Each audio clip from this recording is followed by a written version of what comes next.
Good morning. I'm Peter Kovacs. I'm the editor of the Times-Picayune and the Advocate, and welcome to our 6th virtual town hall with Lieutenant Governor Nungesser. It's great to have you here. I just thought I'd start by telling people a little bit about how we're doing this. We're at the Advocate building in Baton Rouge. There's only 4 people in the room. We're keeping our distance from each other, so we're trying to do this in a safe way. And what we're going to do is we're going to read questions that you sent in to the Lieutenant Governor. As I said, this is the 6th time we've done a virtual town hall, and when about a month ago someone suggested we should get you to come on and talk about the revival of tourism, and I said, well, maybe we should wait until there's actually something open for the tourists to go to before we have you on. And so now we're here and some things are open for tourists to go to. And maybe if you want to start out by sort of giving a 30,000-foot view of what's happening with tourism and what's hopefully going to happen. Right. Thank you for having me. We're coming off our 4th record-breaking year in tourism. It's now the 4th biggest industry in Louisiana. 51.3 million people visited little old Louisiana last year and left behind $1.9 billion in taxes. That's over $1,100 per family that you and I didn't have to pay. So we got a lot of ground to make up. In phase 1, we can't attract tourists to Louisiana. So we're opened our state parks, our museums, and we're encouraging Louisianans, as we've done for the last several years, to staycation. Go see a part of Louisiana you haven't seen. I promise you won't be disappointed. Share it with your friends and family, and that'll help us drive Louisianans to support the local businesses during this first phase. And then in phase 2, we're going to open our welcome centers and welcome tourists back to Louisiana. Oh, okay. Why can't we have tourists from out of state come in here now? Under the guidelines set up by the president and the governor, and they're different in every state. Okay. I was on a conference call, video conference with the governor and the president and vice president yesterday, and each of the governors talk about their phasing in.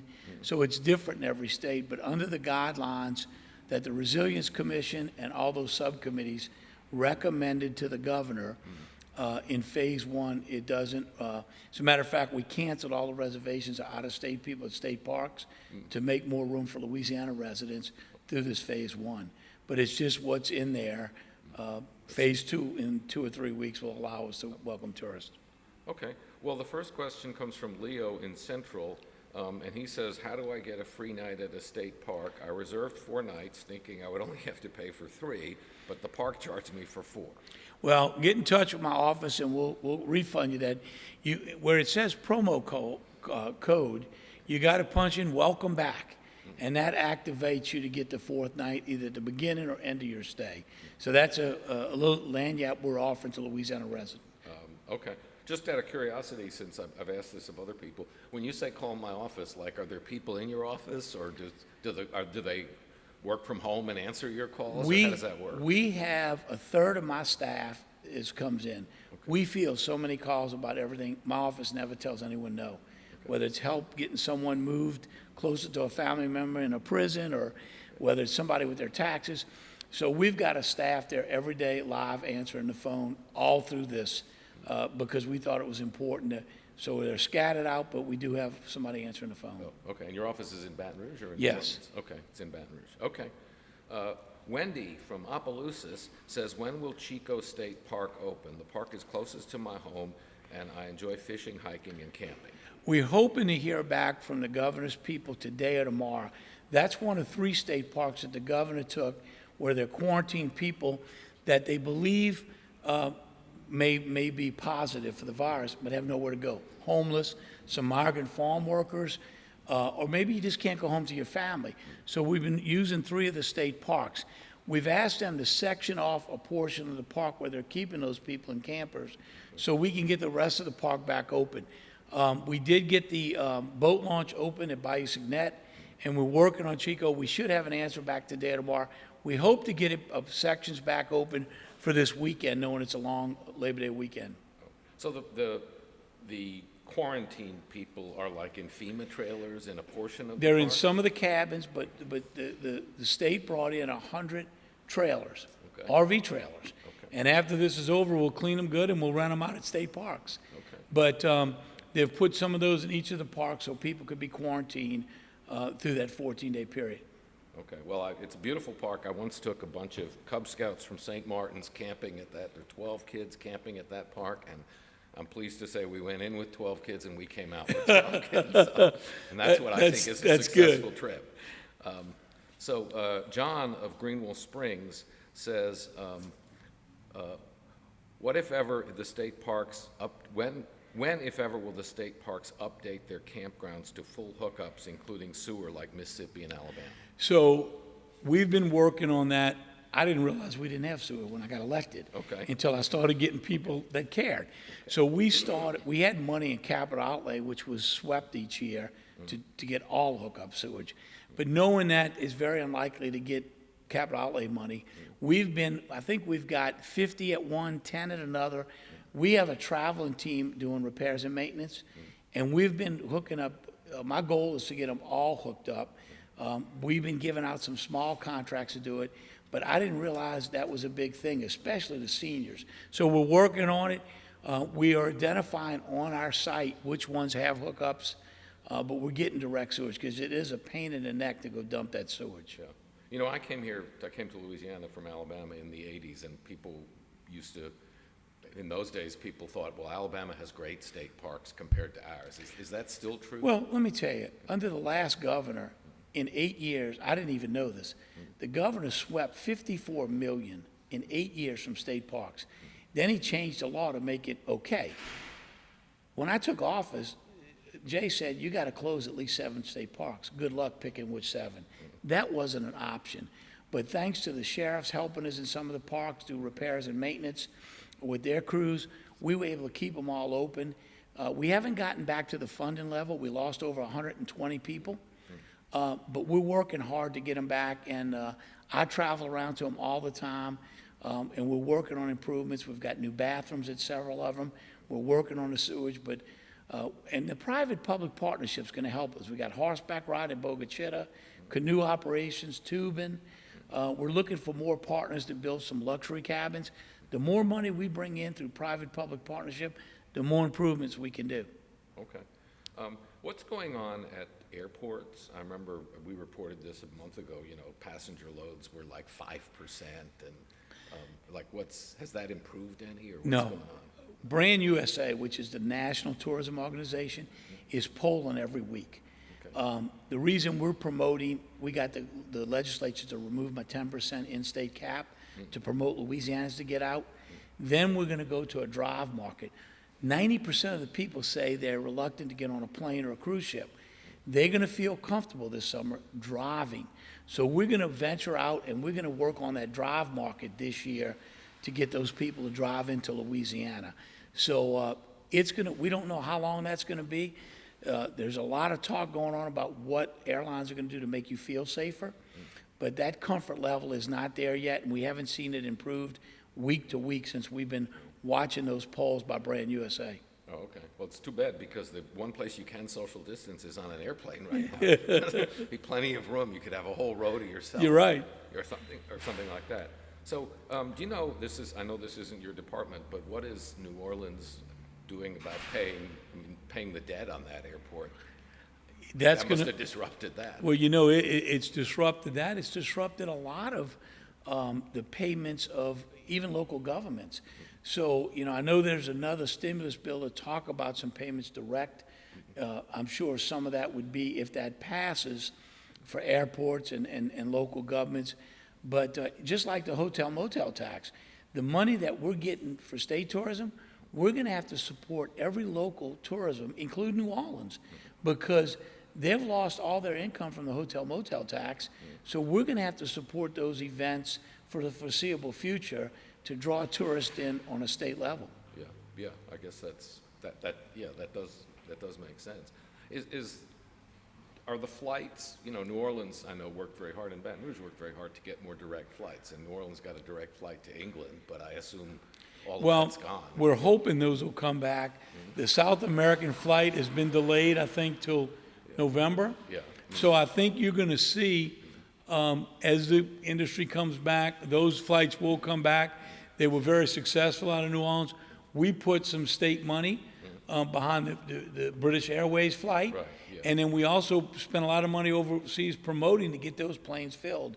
So we'll do that again, and that'll come back. Yeah, yeah, but one thing that seems like basically you worked very hard to win that, now you're gonna have to work very hard to Start win all it over. back. Yeah, starting all over. Here's another question. We hear a lot about restaurants and restaurant workers and how difficult it is for them, but we don't hear a lot about hotels and hotel workers. Yeah, and it's all the hospitality industry. You know, I got to tell you, one of the hotel owners, Joe Yeager, New Orleans, bonused his people so they could still get unemployment and gave them a couple weeks' pay when he had to lay off a lot of people. Incredible kind gesture from an owner. You know, it's difficult. I mean, I get calls every day, and it breaks my heart not knowing what to tell them, how quickly, when it's going to come back. You know, we rolled out Louisiana Lt. We offered any convention or group that's canceled anywhere in the country, if you come to Louisiana, we'll give you free seafood, cooked by a local restaurant or chef, and we'll hire a local musician to entertain you. We've won, the Trucking Association was going to Florida, they're going to Lake Charles, we're working on the veterinarians, we're going to Chicago, they're looking at New Orleans. So we've been leaning forward, calling all these groups, trying to entice them to come to Louisiana. If we're successful at getting 20 or 30 of those groups to relocate, we can get the hotels and that industry back a lot quicker the end of this year and early next year, and that's what we hope to do. Like when are those two events you mentioned in Lake Charles and New Orleans, like what? Lake Charles is November. Okay. The one in New Orleans, we're looking at the end of February Okay. for the veterinarians. Okay. What, I assume that, you know, if you're the agency that books conventions in your community, you know, you get phone calls and emails canceling conventions, you know, all the time. Are there still scheduled conventions? When is the first uncanceled convention that you know of? And what I've tried to do is look at the best case scenario. 3 weeks will be in the phase 2. Another, I thought 2 weeks, but the medical people say they need 3 weeks to really judge whether that curve's still going down. If we're out there acting safely and keep that curve heading south, 3 weeks for phase 2, we can welcome tourists back. Phase 2, we're going to open the welcome centers. Okay. Phase 3 is where we can start holding larger groups, and that's where and I ask people, don't cancel anything until you absolutely have to, so we can keep as much stuff booked if we can get through these steps safely and get things back rolling. So are there still conventions scheduled for like August and September that have not canceled? There are some. Okay. A lot of them cancel because of the flight situations and because they're polling their memberships, and some people just don't feel comfortable traveling yet. Yeah, and that's going to be a problem even when we have conventions again. The attendance, the attendance level. We're going to be giving away, when we open phase 2, we're going to be giving away Louisiana Feed Your Soul mask at the welcome centers and at the state parks and the museums. If you come in and you don't have one, we're going to give you one, ask you to wear it. Okay, well, that's cool. Are you still getting BP money to promote tourism, or it's been 10 years, maybe that's run out? Actually, I fought that when I was a parish president. We had to spend the tourism money in 18 months. And we had $2.5 million in placements. We had to waste it. And I tried to get the state at the time, that was part of the reason I ran for lieutenant governor. We needed 3 or 4 years. They made us spend it. The BP money, when I took over, we had spent a lot of that money in ways we shouldn't have. We asked BP to extend it, let us promote seafood by buying Louisiana seafood and helping charities and colleges. Northwestern sells out every year with a seafood dinner. We provide Louisiana seafood. That money has run out. We've asked the legislature to give the Seafood Promotion Board some money to continue to promote the health and why you don't want to eat imports, why you want to eat Louisiana seafood. Okay. Do you believe that we will have Mardi Gras in 2021? And what did you think? This is a question lots of people ask in various forms. What did you think of Mayor Cantrell's comments? Well, look, the mayor's very passionate, and I think everybody needs to work pull in the same direction. My recommendation is don't cancel anything or talk about the future unless it's in a positive way, and we'll cross that bridge when we get to it. I think we got bigger problems in this country if we can't hold Mardi Gras next year. If it's that bad, we can't hold Mardi Gras, there's a lot of things that aren't going to happen, and this economy is going to be a lot worse off. So, and remember, Mardi Gras for the last 4 years, we promoted all over Louisiana. Shreveport saw a double-digit increase in out-of-town guests staying. Family-friendly, affordable Mardi Gras. It has been a great success all over the state. So it's not just New Orleans. So we're still counting on a great Mardi Gras season. And if we do have a relapse and things are shut in, we'll deal with it at that time. But we want to project a positive image of everything good going forward and make sure we're doing things in a safe way so we can keep that curve heading south. Okay. What is the impact on tourism if they decide that they're going to have sports, mostly football, without fans in the stadium? There again, that fills hotels. People come in from all over for a Saints game and LSU. Yeah. You know, the hotels are sold out on this weekend. The restaurants. I'm cautiously optimistic that we're going to see fans in the stands.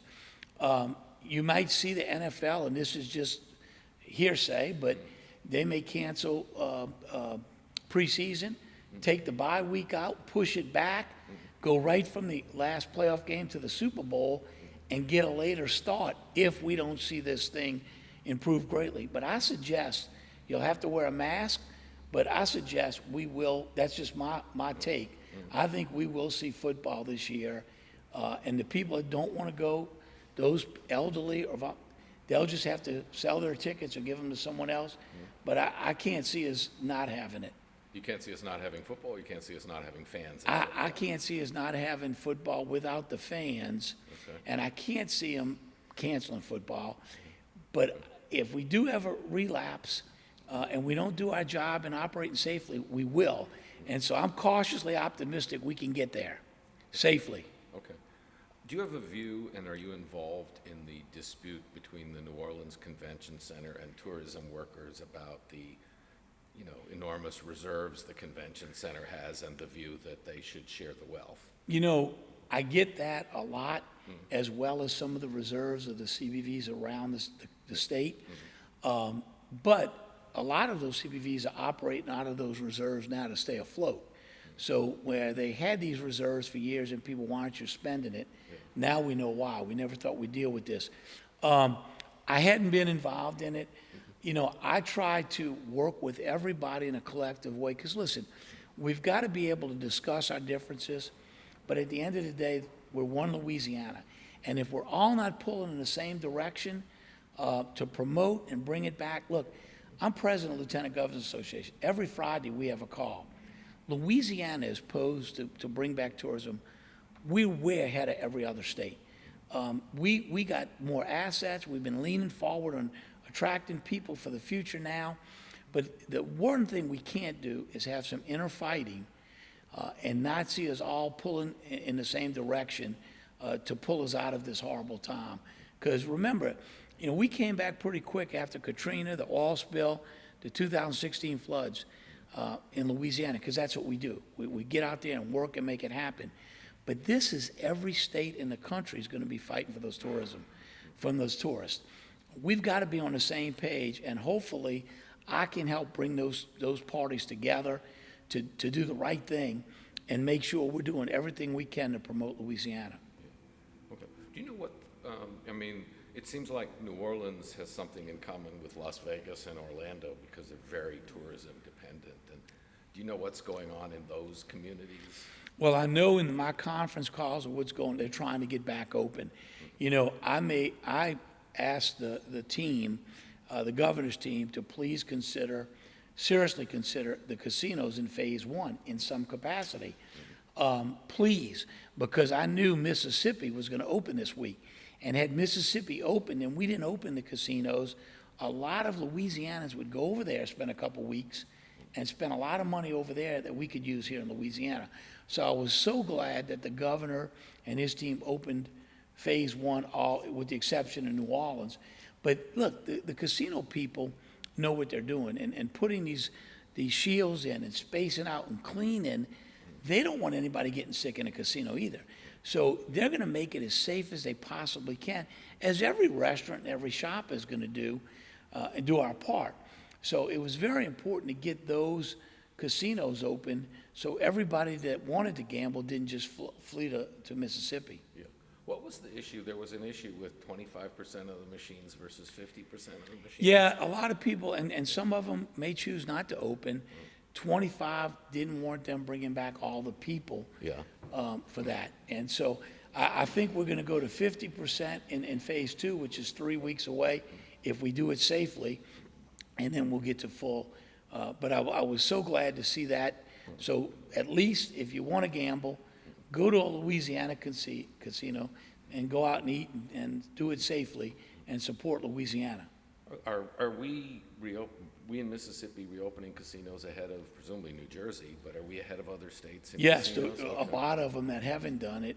So I think, we're right there with Mississippi and some of the other states. So I think it absolutely helps us. It definitely is going to help Lake Charles address those people that come from Texas and Shreveport, where we get a lot of business across the state line from Texas. It's going to help both of those Louisiana cities because they come there, they gamble, and they go out and eat and spend money in those communities. Okay. One thing you hear a lot about from a lot of different questions is, are we allowed to hold youth baseball tournaments? And presumably there's some tourism dollars in that. Absolutely. There's baseball going on this weekend. You can't have more than 10 kids in a dugout at one time. They got to sit apart, and they're taking all those precautions. So yes, those sports are going on now, and hopefully, we had the Dizzy Dean World Series up in Ruston. We're already reaching out to all the Olympic trials. We had Olympic trials volleyball for women in Shreveport last year. So we've already reached out to all of them, looking to rebook them to come back. But the youth baseball is going on now. Okay. So that is an allowed activity because it's Yes. outdoors, and baseball you're pretty. And they got a good set of rules. They're doing it safely. Yeah, okay, all right. I didn't know that.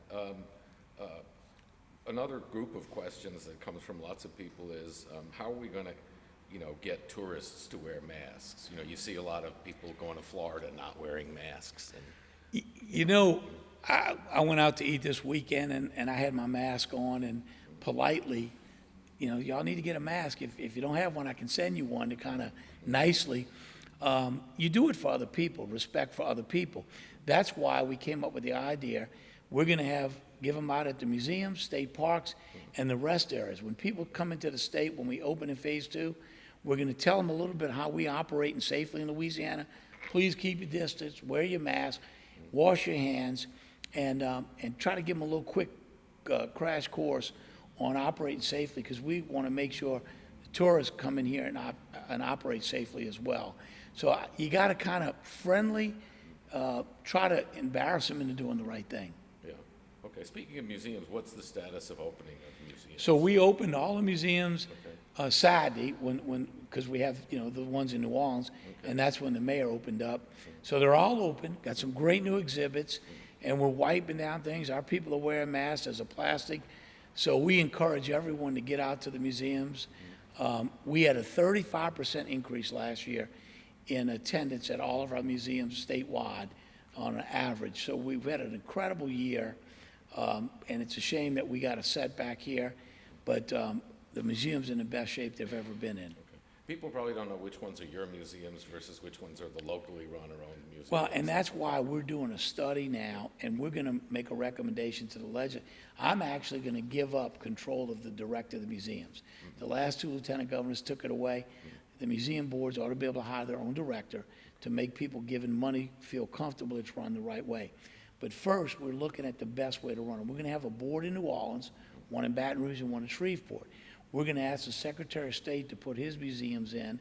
Then we're going to have a grant program to help local museums that are having trouble staying afloat. And we're going to market it on a statewide level, all the museums. Because as you know, the Secretary of State gave a lot of them back to local government with no money. So they're beautiful museums. There's no organization. So we were going to be in the legislature this year with that bill. Because of this, we've pushed it back. But the Cabildo, the Presbyterian, the 1850 House, Madam John Legacy and the Quarter, Sports Hall of Fame, the Baton Rouge Museum here, 9 of them. You can go to the travel.com and LouisianaTravel.com, click on the museum. It brings you to all of them. What about the other, I saw World War II says it's opening this weekend. Yeah. What about the museums that aren't part of your agency? Well, some of them are open locally, some of them have not yet opened, and we're going to try to get a list of all the local ones and post it on our site just to help them get the word out. Yeah, okay, is that something you're gonna do this week? They're working on it now. They're Okay. calling several of them to see and trying to share that information. And we're asking everyone throughout Louisiana, if you've got an event that's being hosted, there's going to be a quilt convention on the North Shore in August. 60 women that make quilts. Well, we're going Because to. you need quilts in August. They're out here, you know? So we're going to push that out to everybody in the 6-state area that is interested in making quilts. So we're going to help promote all those local events to help bring as many people, even the small events, to those smaller communities around Louisiana. Okay. One of the things that's going on is employers are complaining that the jobless benefits are so high that folks don't want to work.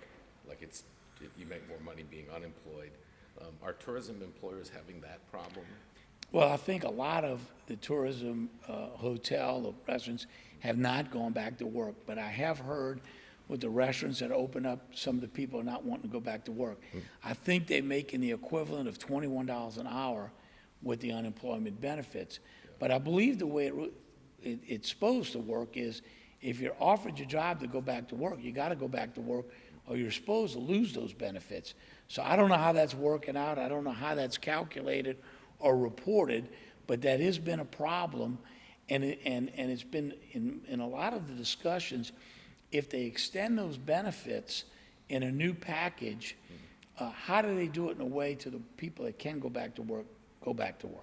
Yeah, I think the governor, when I visited with him, said that if someone refuses to come back to work, the employer goes on a website and fills out a form. But I think there was some view that maybe employers weren't necessarily going to choose to do that or be that tough with people who they know who work for them, and so that's a complication. Yeah, nobody wants to deny them that money. Yeah, and everyone else is getting the money. Why can't they get the money? But you do hear employers saying that, it's like, we're ready to open up, but we can't get people to come back. Well, I told somebody the other day, if they don't go back to work, there's somebody I'm sure waiting to take that job. Yeah, well, in this environment, that's probably correct.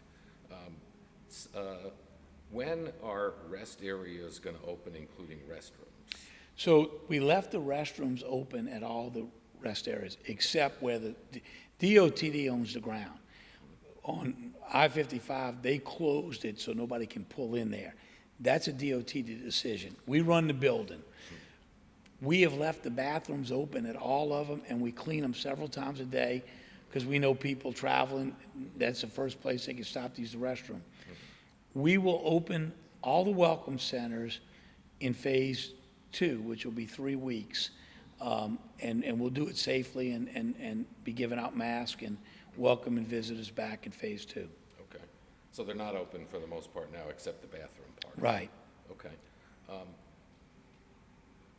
here's one from Ed in Covington, says, what can you do about idiots who refuse to wear masks in hotel lobbies?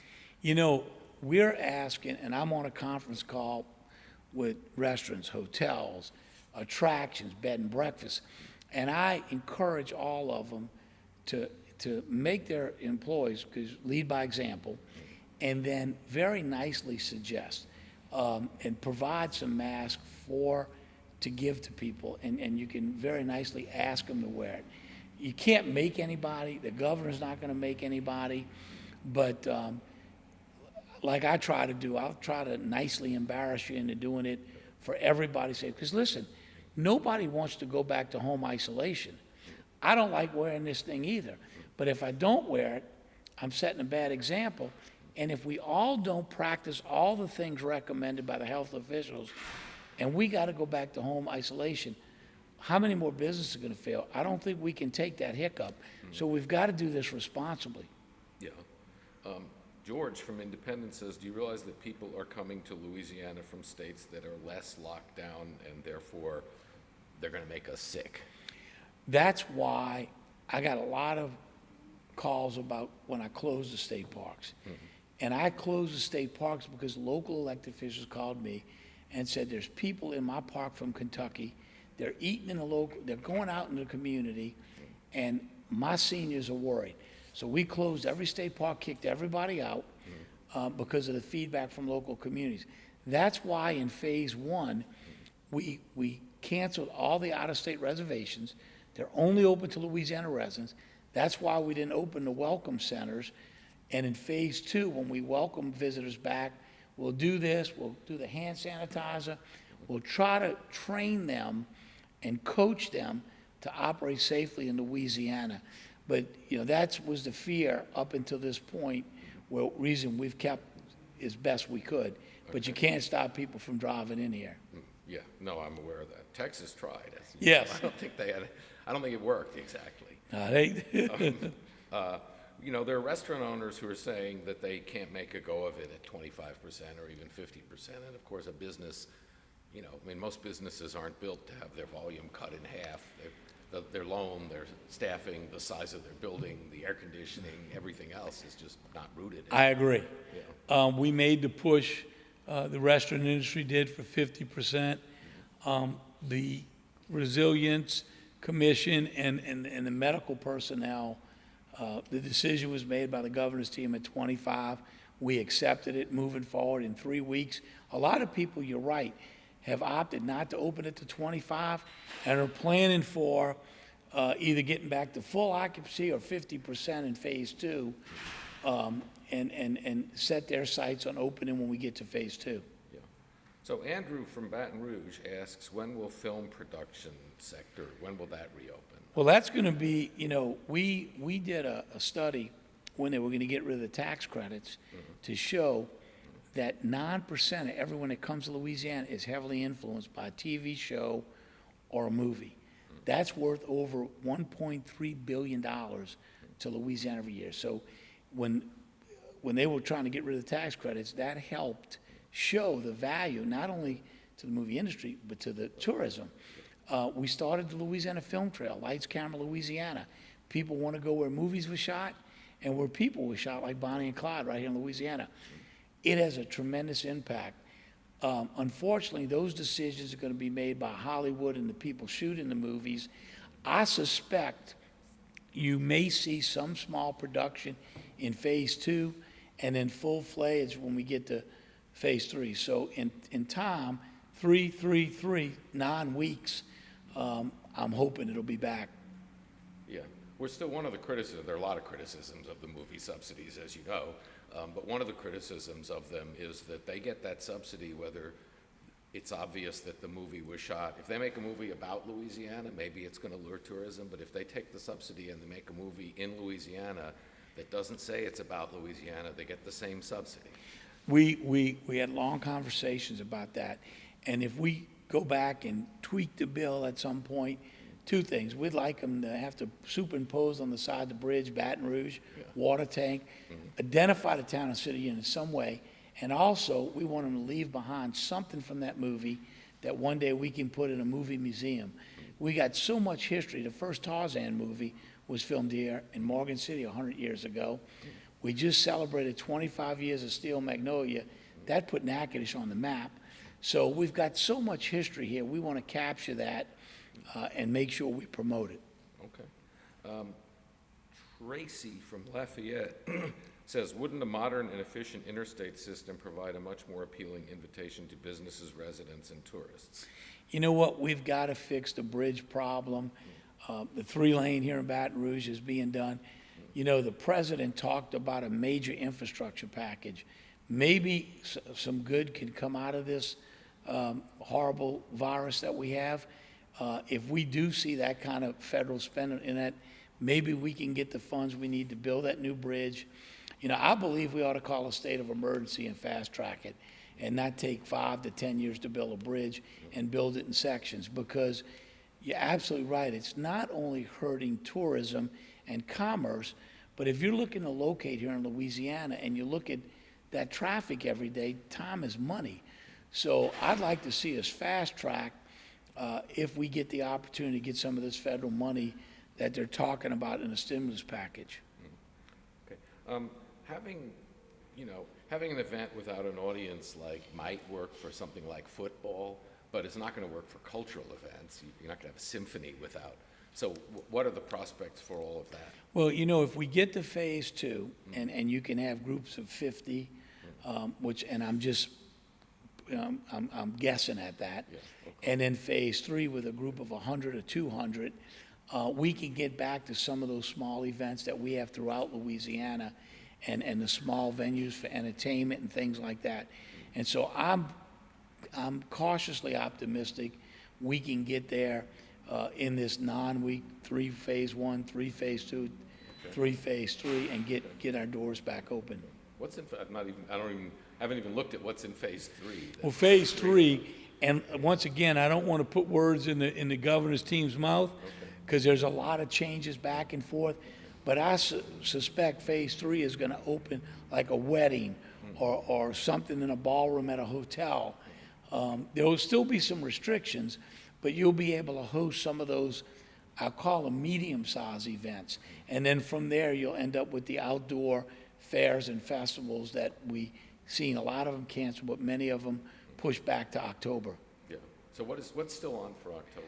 Well, I know the Peach Fest is scheduling to be in October up in Ruston. Several other ones have not picked a date because it's getting kind of crowded on the calendar later in the year, and they want to have a date where they're not competing with something in a nearby town. So there's a lot of talk about, I know the Peach is got a date scheduled in October, but I don't have dates on the other ones yet. Okay. Are there any in Baton Rouge or New Orleans or Lafayette? That you know? I haven't seen none that booked a date. There's a lot of talk about, and if some of them have canceled, about substituting something on some of those weekends to bring tourists in. Oh, okay. Do you have a view of the New Orleans policy that made restaurants take reservations, which is not this, different from the statewide? Yeah, I don't. I really don't. I don't see how you do and track that. If I don't, I'll go in there and what are you gonna ask for my driver's license? You just taking my word, I'm putting it. So I understand why they're trying to do it. I don't see how that's a really workable system, and I hope it doesn't deter people from going out to eat, because those restaurants that open surely need the business. And I tell you, I'm real proud of the industry and the way they've reacted to making throwaway menus, washing things down, wiping things down. And I watched the staff at Chimes out in Covington this weekend, where me and my wife at, and those people are working extra hard to make those establishments safe for people, and I'm real proud of that. Yeah.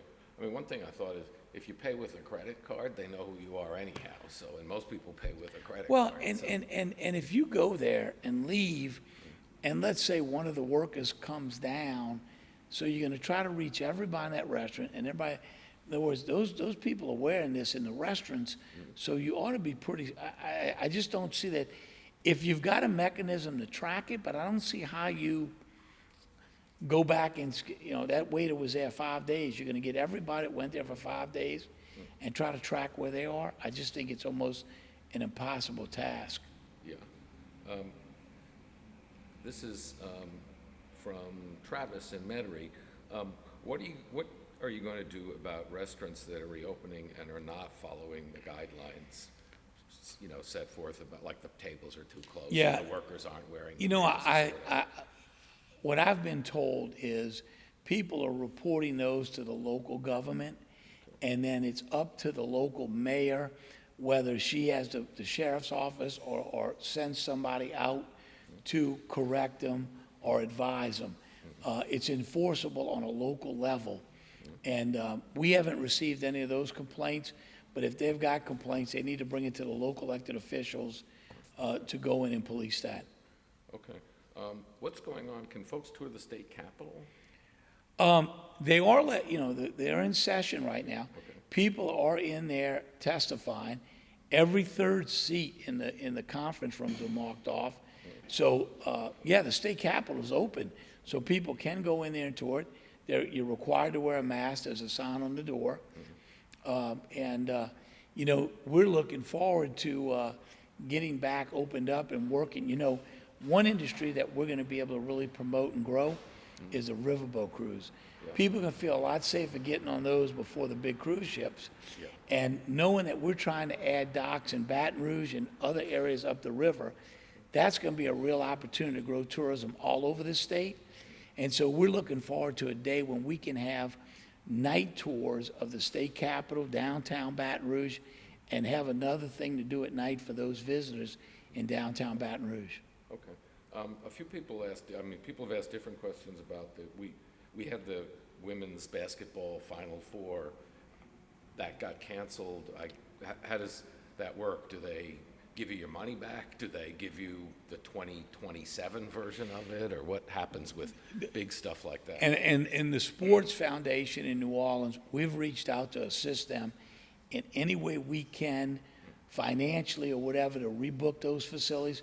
I know he's working hard. Jay Cicero does an incredible job. I know he's working hard to all of those sports to rebook them. You know, they book 4 or 5 years out. Right. So I'm sure we'll get right back in that rotation as soon as we can. But yeah, those are things that really hit us hard. Yeah. Do you know what happens with the money? I assume you subsidize, like the state subsidizes. Well, I'm sure the monies that we plan to spend, because it got canceled, Tom, other than deposits they might have made, but I don't know the particulars of that. Okay. I don't think it really cost us any money at that point. I'm not totally sure of that, but Jay would be able to tell you that. Okay.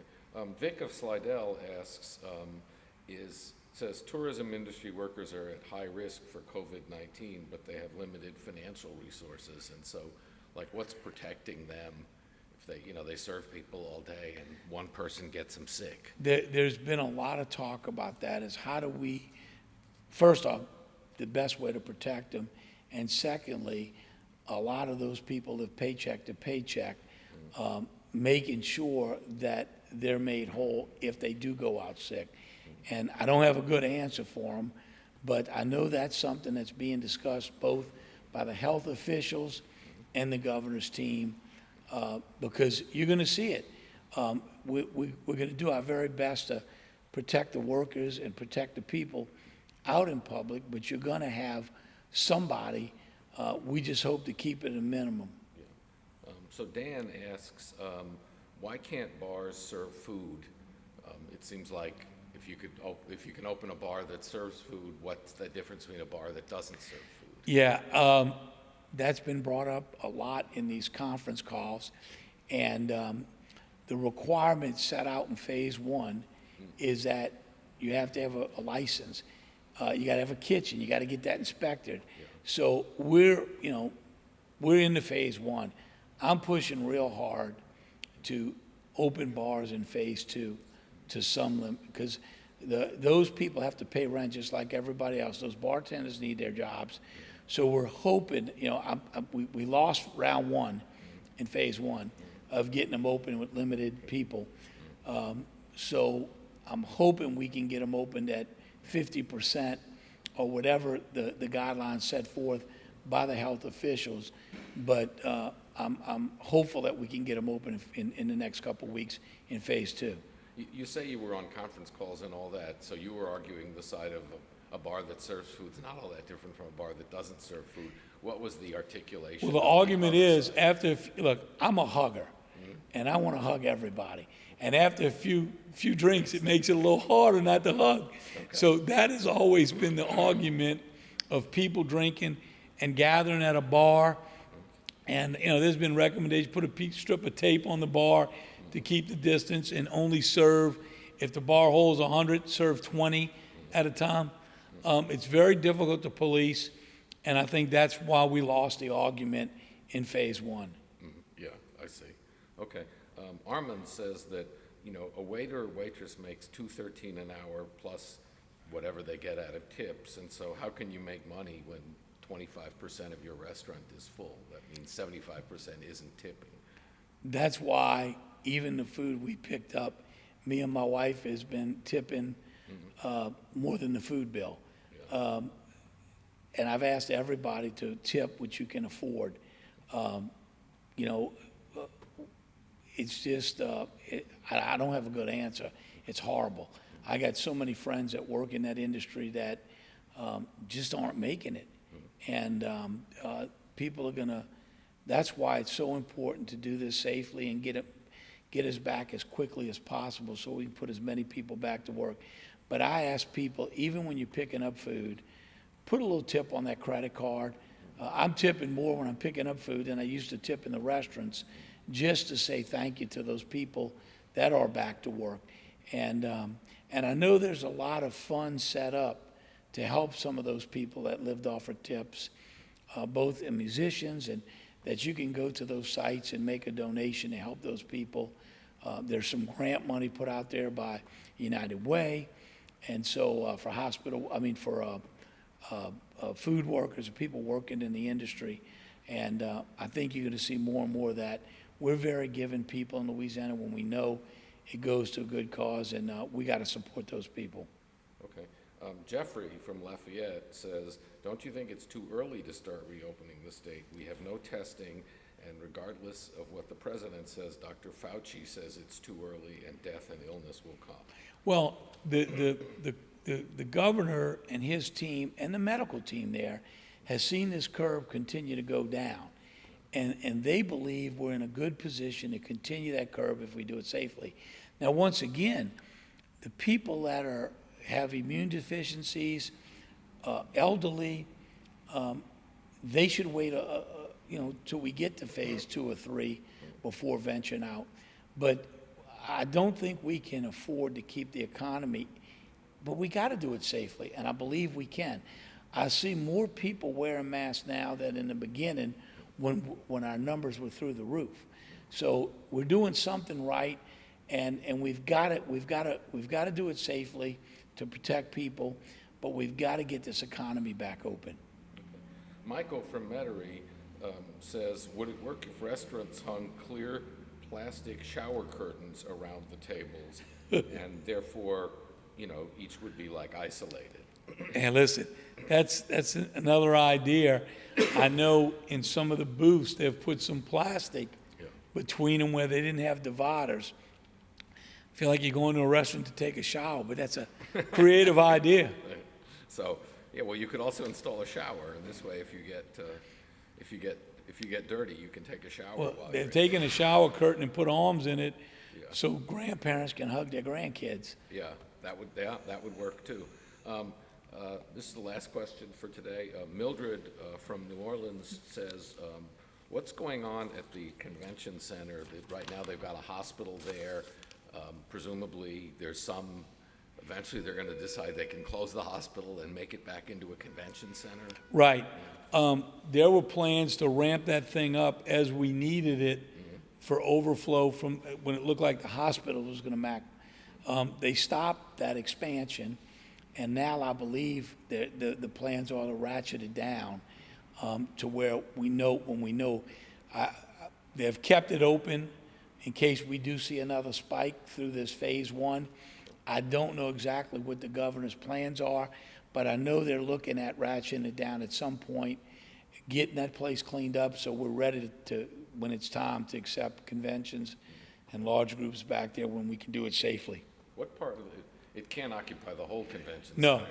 Yeah. no, it's in Hall D, and it's pretty impressive to see what they did in that incredible National Guard. The people that went in there and did that just did an incredible job of setting those pods up quickly, and the doctors and health professionals have done an incredible job. The way they turned that around so quickly was something to really see. Okay. Well, we appreciate you coming here today to talk about tourism. I mean, it looked like we were doing really well with tourism until now. I want to thank the Advocate for that nice editorial about tourism. Okay. And we're looking forward to getting people out to staycation and take a Louisiana road trip. Yeah. So we really appreciate it. Okay. Well, thank you for coming. Thank you.